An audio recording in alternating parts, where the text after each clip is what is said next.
Hello everyone, my name is Michael Newman. Welcome to An Honest Conversation, a platform aimed at giving men a chance to openly and honestly talk about their mental health and the stigma surrounding it. Thank you for tuning in, and we hope you enjoy. So Michael, bro, what does mental health mean to you, man? I think it's taking care of yourself and being able to manage your emotions and make healthy decisions, think everything through, use logic, be able to separate emotions from logic, and be able to use constructive thinking positively to benefit your life. Because I think negative mental health is just everything doing the opposite of that, which is just, it's tough. I don't know, what does mental health mean to you? To me? Yeah. Mental health doesn't necessarily mean anything good or bad to me. It just means kind of like your relationship with your own mind. I like that. Yeah. I really like that, actually. It's a really good way to think about it. So you have like positive mental health, means your relationship with your mind is probably pretty good. If you're not doing so hot, it might not be so nice, right? No, that's very true. That's very true. I think the biggest thing is that you're definitely able to change it. It's never one thing for the rest of your life, right? That's very true. There's ways to positively affect your mental health and work on it, do better, do worse. I think just like positive mental health is viewed as like such a luxury or such an item at this point, which is just it's weird because I like the way that you described it as a relationship, but I feel like so many people view it as either positive or negative. So charged to like one direction. Well, yeah. I mean, I feel like it can be positive or negative, but it's never stuck at one thing. So I think I like what you said with the relationships again. Just like I think people's view of mental health is charged in one direction, and I think that causes the stigma. Would you not agree a little bit? So you can repeat that? I think like the stigma is caused by people having thinking about it in one direction. I don't think people think about mental health. At least the majority of people probably don't think of mental health as a relationship, but they probably think of it only in good or bad. Because you don't really notice it when it's fine, but you notice it when it's bad, which can be tough. And I mean, I don't think people think of it as mental health when it's good. I think they just see it as being happy, or one thing or another. Whereas it's only considered mental health when it's an issue. Do you think it should be considered mental health all the time? Absolutely, man. Because I think that's the biggest problem with the stigma, I would think, is exactly that, is that people don't see it as more than negative. They only see happy as happy, but they don't see all of the other things that go along with positive mental health. Mm-hmm. Well, think about it in terms of anything, really. When things are good, they're good. It's good. It's not an issue, right? You don't have to break it down too much. But when it's not so good, when you're hurting a little bit, that's when it becomes an issue. And the funny thing too is it's hard to when you're not in a good mental spot, what's harder to do, man? Trying to break it down and see, okay, this is what's up. These are things I could be doing better. No, you're not really in a super good mental state. Whereas when you're in the mental state to be able to break it down, you don't really feel the need to, right?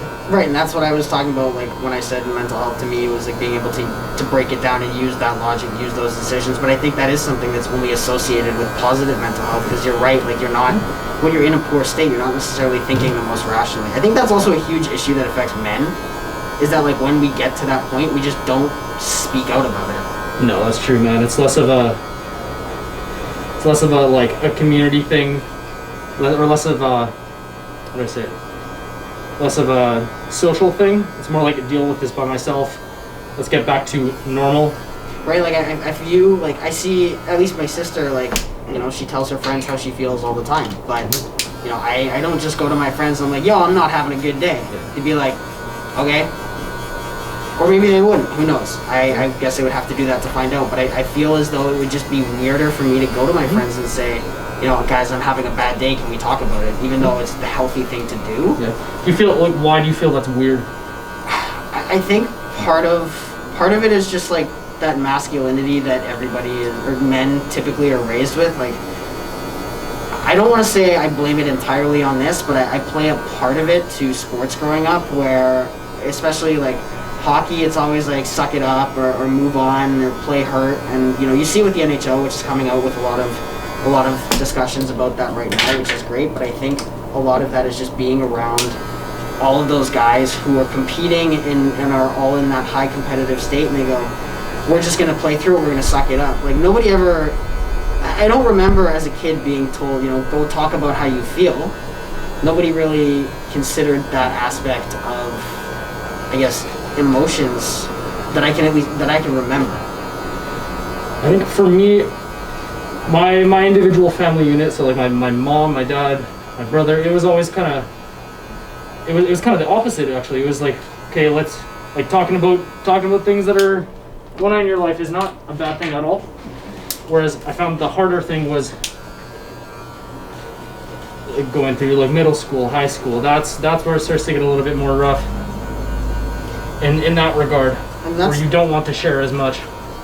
And I feel like it has less to do. That's more to do with the culture within like your high school or your middle school, at least for me, as opposed to the culture within my household. So basically what I'm saying is it doesn't really matter how you were raised necessarily, although it does play a big part, but you got to be able to transfer that into your real world application wherever you are. I 100% agree with that, and I think, like, for me it's a stark contrast where my family only has ever really been kind of, I don't want to say we're all business, but like sometimes it feels like my family is all business, and it can be very difficult to go and say, hey, I have this issue that I would like to talk about. Having some feelings that I'm having a hard time dealing with. Right, and it's sometimes it can just feel just so weird to approach your family. Like, like, I'm hurting a little bit, please help me. I don't know if I would go and say that to my mom. Like, I don't know if as a 23-year-old man I would go up to my mom and say, I've had a really rough day, can we just sit down and talk about it? Like, if I broke my wrist, I would have no problem calling my mom and being like, I broke my wrist. Which is a problem, because, like, why can't I go to my family and tell them about my mental health the same way that I do my physical health? Although, I must admit, I did start going to therapy 4 years ago, which has just been life-changing. Like, it's so useful to be able to just vent these feelings to somebody who can give you honest feedback, and it doesn't view them from where you're at. Like, I would encourage every man I know ever to go to therapy, whether you think you need it or not. Just go once. Well, I think what you're talking about there is, like, with a therapist, it's pretty disconnected from your normal life. They're under contract not to share any of your personal information, right? And I think that's what makes it a little bit easier to talk to a therapist. Have you ever noticed it's like talking to a complete stranger about your issues? It's a little bit easier for them to, like, kind of see a little bit clearer, because they don't have any attachment to your personal situation. They don't have any, I don't know, hopefully they don't have any, like, super big biases, right? So that's why it's almost easier to, like, let's say you're at, like, a festival or something, and, like, just spilling your guts to a stranger, right? It's like it's pretty easy in that way. Whereas therapy can be pretty expensive, so I don't think everyone has the luxury of, like, doing that. Which is really unfortunate, because really therapy should 100% be accessible to everybody. Sure, man. I think, that being said, we kind of need to change our individual, like, cultures, you know what I mean? So, like, let's say you're in your work environment, right?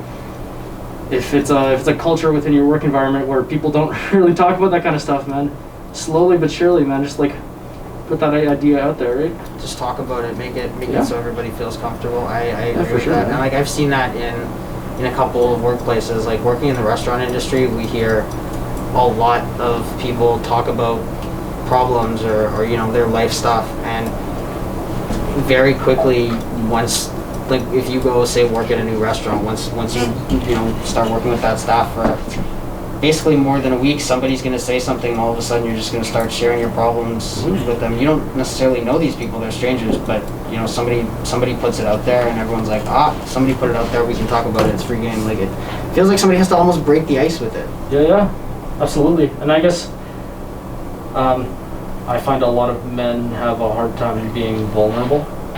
Yes. Like, I don't want to like even try to understand where the kind of social like social like structures and like judgments like come from, why the guys feel like they can't do that. But if you're willing to kind of put yourself out there, it helps the next person who might be like considering it, right? I agree. Yeah, that's why these athletes taking a stand is such a huge thing. Like DeMar DeRozan, Kevin Love, these guys coming out and saying they have anxiety, they're fighting these battles is so important, especially for like young kids to see. Like if I, growing up, if I had seen, I'll use an example that sticks out for me is some bullying that I saw happen in the locker room that happened towards me when I was like 10 in hockey, and it still sticks out in my mind to this day. But I almost wonder if there had been an NHL player that I looked up to that had come out and said, like, it's okay to talk about these things, or I go through this too, how it would have changed my view. Like, I know how it changed my view when NBA players came out and I was 19. So I wonder, I can only imagine what it does for, 10-year-olds, 11-year-olds.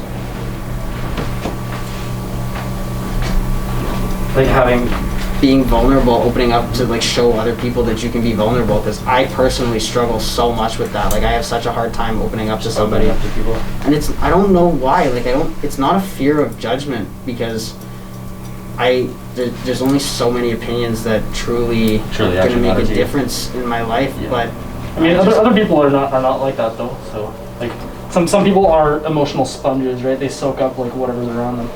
That's very true. Right. I almost feel personally, it almost feels like you're overburdening somebody a little bit. It's like this is their own person with their own life. They don't necessarily need to hear this, but you know what, man? That's actually so true, bro. I've had that feeling before. Where it's like, I'm having a tough time. Like, can I text my buddy? Can I do this? Can I do that? I don't really want to like put that strain on them. Like, I don't know, man. If you like have good friends, if you have a decent community around you, man, it's never a burden, right? And especially if you are a good friend, man, like I'm sure you wouldn't.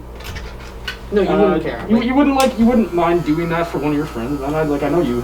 No, I have friends who struggle from mental health, and if one of them ever came to me and was like, I'm having a tough day, or this is happening, can you give me a hand, or can you just talk? Like, absolutely, 100%. What do you do? But I guess we gotta kind of flip that perspective then, where it's like, okay, like I know that I wouldn't mind doing this for someone, and I know that my friends probably wouldn't really mind either. Like, okay, let's have this conversation. Or like, I don't, especially like if it's your friend, then I think if you truly care about your friend, then I don't think anybody would ever consider it a burden. Like, I know I never would, but I feel as though when I tell people my problems, that it becomes a burden to them. Which just like, maybe it would help if people outright said, and this isn't necessarily just for me, maybe just in general, but if people outright said, I'm here for you, or just randomly said it. But even then, it could still be a bit of a tough time. Right, and like, guys especially just don't ever acknowledge that, which just is such a huge problem. Like, well, we gotta change what like a stereotypical like guy is like then, right? You see that issue, right? If you have the awareness of something, man, it's all you gotta do is like correct it, right? That is, awareness is half the battle. But I mean, it's as simple, or well, I don't want to say it's as simple, but now it's really as easy as just teaching the younger generations that it's okay. But what about for everybody that's past that stage? Like, me, for example, who still feels this way. Like, how does one actively work to overcorrect that if you're not aware of it? I'm aware of it. You are aware of it, but like, let's say you aren't, right? How do I fix that without somebody being like, here's a red flag? Here's a really good quote. Hold on, I'll pull this up. This is from a friend of mine that is a teacher for middle school kids. So I asked him, I said, what's the message about mental health that you would share with your students to help break that stigma? And his response was, be kind to each other. We're all human and everyone needs help sometimes. Like, I think that's a great, just very simple but basic thing. It's like, it's true. Well, in the same sense that, like, feeling like you can't share a lot of these inner demons that you have, feeling like you can't share them because of some like judgment or like stigma against it, right? That's like a from what I'm seeing, that's more like a social thing. Like, oh, like I don't want to be like perceived this way, or I don't want to be like a burden to like this person. I like what that teacher's like doing. No, it's also okay. I like what that teacher's doing. It's kind of like making it a social thing. Like, yo, be nice to each other. Because inherently, that should be a fundamental, just like, I don't want to say moral of life. I feel like it should be almost a fundamental rule to live by. It's just, hey, be nice. Everybody is a person. Well, was that thing the golden rule, right? I believe, yeah, that's what it is, right? Yeah, so like, yeah, for sure, man. But on that though, like, going that extra step beyond, like, yo, let's say someone like, I don't know, let's say you're treating someone nicely and they're still like sad, right? One step beyond is like getting a little bit more involved, right? Like, yo, are you doing okay? Are you having a hard time? If they want to be left alone, then that's okay. But that opens like an opportunity for them, right? That opens a door. It gives them that avenue to say like, hey, I'd like to chat, or hey, I'm good, or just say like, just be truthful and update you, which is super nice. But like, what if you're a friend who does that and the person just never really acknowledges it or never responds? How does one respond to that? Which becomes, I feel like some people take that personally almost. Well, keep in mind, that's, you can take it personally if you want, but it's not your mental health. It's not your mental health, right? If you're trying to assist someone and they're not like really wanting to share and you get offended, well then that's your issue, right? That's true. That is very much your issue. But I mean, I almost wonder if people try and put themselves out there to help others. Somebody doesn't want help and they get turned off by it. Because like, if I reached out to a friend that was super close to me and they just decided to not respond to it, I don't know, like, I wouldn't necessarily feel hurt, because I think, at least now I can say I do. Maybe, 3-4 years ago, last year I wouldn't have, but now I can say I have the wherewithal to say, hey, maybe this just isn't how this person wants to deal with it, which is totally fine, and I'm going to give them that space. But, how does somebody in high school who may not necessarily have that awareness, how does a middle schooler, how does somebody an adult who doesn't have that awareness respond to that? Because I think that's an issue. I know a lot of people that always say, I would always be here for my friends, but how many people do you think have reached out at some point, not gotten a response, or somebody who's just overshared too much and they're like, oh my god, I can't do this.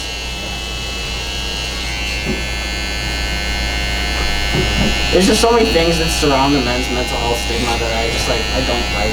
Well, I mean, one thing to like just fully recognize is, it's individual. Everyone's kind of got to be treated case by case, because it would be in the same sense like for therapy. Like you don't go to therapy and then receive the same treatment as the next me person, or Dave, right? Like everything is individual. Yeah. It's very individualized, right? Because every thought that goes through your brain and the sequence of thoughts that goes through your brain is going to be different than literally any human on earth, right? Yeah, that's true. That's very, very true. All right. So one, it's individual.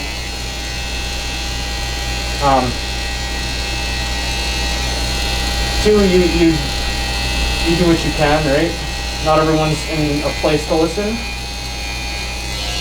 That's true. But you want to provide that if they're like going to, and you want to create that culture where it encourages it, right?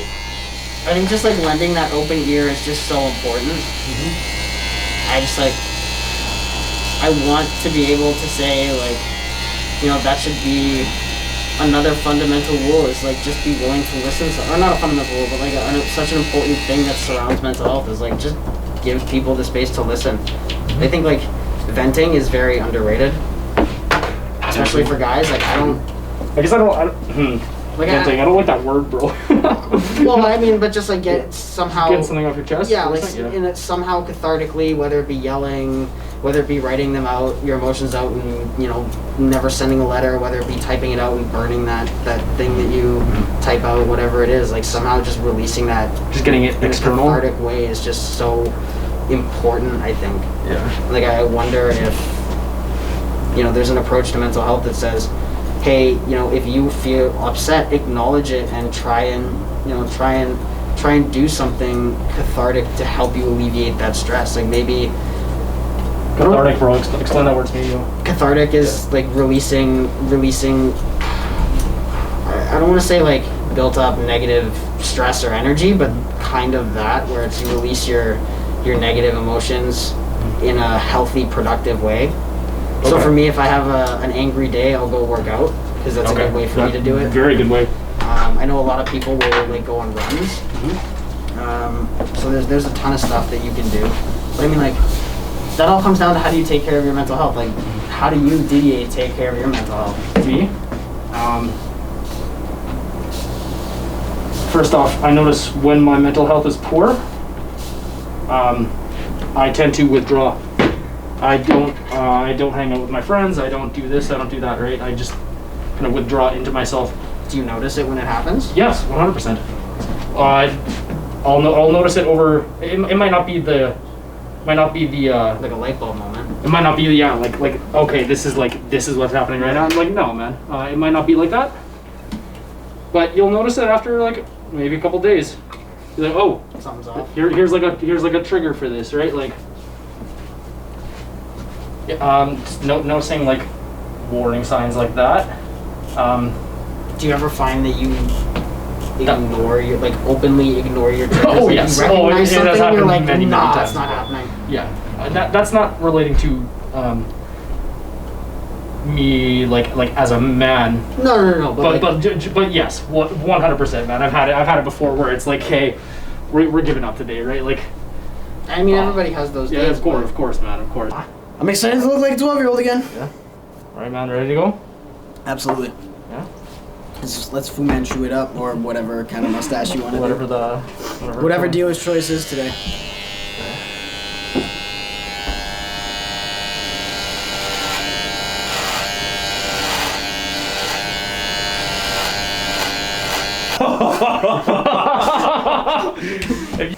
That's pretty bad, yeah. Okay, what about the shot? You almost look like an uncle or something. You look like I look like that uncle. You look such a thing as too much. Yes.